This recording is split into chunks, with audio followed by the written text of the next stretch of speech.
Ap 1963 versus Ia Drang 1965. Two battles, one warning ignored. From the perspective of the United States military, Ap Bac and Ia Drang were separated by only 2 years. Yet they represented two vastly different stages of American involvement in Vietnam.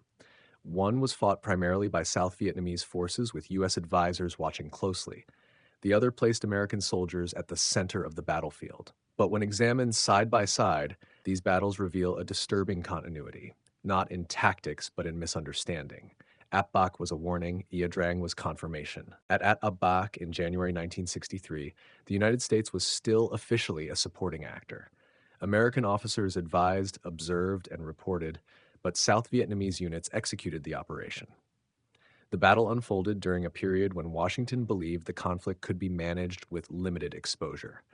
The assumption was that South Vietnam could win if properly equipped, trained, and guided. By the time of Ia Drang in November 1965, that belief had collapsed. The U.S. Army had transitioned from advisory support to direct combat. The 1st Cavalry Division, Air Mobile, represented the most advanced expression of American military thinking: mobility, firepower, and speed, replacing static defense. Yet despite this escalation, the core strategic assumption remained unchanged, that superior technology and operational doctrine could force the enemy into defeat. Ap Bac showed that assumption failing at a small scale. Ia Drang tested it at full force. One of the most critical American misinterpretations lay in how the enemy was categorized. At Ap Bac, the Viet Cong were viewed as lightly armed guerrillas, politically motivated but militarily inferior. Their ability to plan, prepare defensive positions, and absorb helicopter assaults came as a shock to U.S. advisors. Ia Drang appeared, at first glance, to correct this misunderstanding. American commanders now recognized the presence of North Vietnamese regular units. The battle was framed as conventional warfare against a disciplined army. However, this distinction proved misleading. What Ap Bac and Ia Drang revealed together was not two different enemies, but one adaptive military culture. The same principles applied in both battles: close engagement, terrain exploitation, patience under fire, and a willingness to trade casualties for positional advantage. The enemy was not defined by uniform or designation. It was defined by method. Air mobility was central to both battles, and in both cases it produced mixed results that American commanders interpreted selectively. At Ap Bac, helicopters were used to insert ARVN troops. Their vulnerability to small arms fire came as a surprise. Aircraft were damaged. Insertions were disrupted. Yet U.S. leadership largely attributed the failure to poor execution by South Vietnamese forces, not to flaws in the concept itself. At Ia Drang, air mobility was refined and expanded. The U.S. Army inserted entire battalions by helicopter into the Ia Drang Valley. From a technical standpoint, the operation succeeded. Troops arrived quickly, resupply was continuous, casualty evacuation functioned. But tactically, the same vulnerability remained. North Vietnamese forces adapted by closing distance, engaging American units at point-blank range. The closer the enemy moved, the less effective American air power became. At X-Ray and later Albany, proximity neutralized technological superiority. At Ap Bac demonstrated helicopter vulnerability. Ia Drang proved that vulnerability could be exploited systematically. American doctrine in both battles relied heavily on fire support. Artillery, airstrikes, and overwhelming firepower were expected to compensate for uncertainty and friction. At Ap Bac, fire support was underutilized due to close contact and limited coordination. American advisors believed that with better execution, firepower would have turned the battle.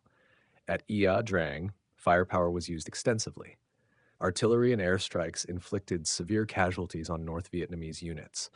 On paper, this validated American doctrine, yet the enemy adapted again. At Albany, North Vietnamese forces deliberately pressed into American formations, creating a chaotic close-range fight where fire support could not be used without killing friendly troops. This tactic, later described as grabbing the enemy by the belt, was not new. It had been visible at Ap Bac. But it was not taken seriously until American soldiers died in large numbers. The lesson was clear but inconvenient. Firepower was decisive only when the enemy allowed distance.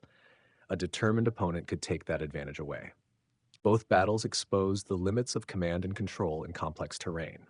At Ap Bac, coordination between ARVN units broke down. Radios existed, but initiative did not follow.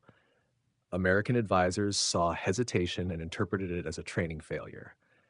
At Ia Drang, American units displayed greater discipline and cohesion, but even here, commands struggled under pressure. At Albany, formations collapsed into fragmented groups. Officers were killed early, units fought independently, often without awareness of the larger situation. Technology improved between 1963 and 1965, radios were better, procedures were refined, but friction remained constant. Ap Bac suggested that command systems were fragile. Ia Drang confirmed that fragility persisted even in elite U.S. units. Perhaps the most dangerous continuity between Ap Bac and Ia Drang lay in how outcomes were measured. Ap Bac was officially described as a tactical engagement with mixed results, but privately, American advisors understood it as a failure, one that contradicted optimistic assessments. Ia Drang, by contrast, was declared a victory. Enemy casualties exceeded American losses. Landing Zone X-ray was held.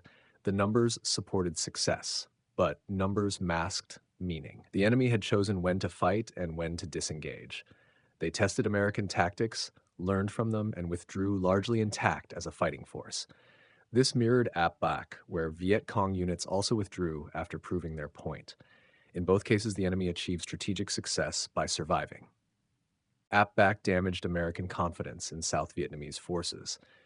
Ia Drang restored confidence in American soldiers, but perhaps too much. The courage and endurance of U.S. troops at Ia Drang were undeniable. This reinforced the belief that American forces could prevail if committed fully, but this belief obscured a deeper truth. Courage did not equal control. Meanwhile, the enemy drew different conclusions. Ap Bac proved they could stand and fight. Ia Drang proved they could do so even against American troops. Confidence increased on both sides, but only one side could replace its losses indefinitely. In the final analysis, the most important contrast between Ap Bac and Ia Drang is not tactical, but cognitive. After Ap Bac, the United States concluded that the solution was more involvement. After Ia Drang, the United States concluded that the solution was even more involvement. The enemy, by contrast, learned how Americans fought and how to survive it. Ap Bac was a warning written in small letters. Ia Drang was the same warning written in blood. The tragedy lies not in the battles themselves, but in the fact that the second did not prevent what the first had already foretold. History does not always repeat itself, but it often reveals itself early. Ap Bac and Ia Drang were not isolated battles. Together, they exposed a pattern of misunderstanding that would shape the entire Vietnam War. One was a warning. The other was proof. Understanding these moments is not about assigning blame. It is about recognizing how wars are lost long before they are decided. If you found this analysis valuable, share your thoughts in the comments, and consider subscribing for more deep explorations into the battles that changed history.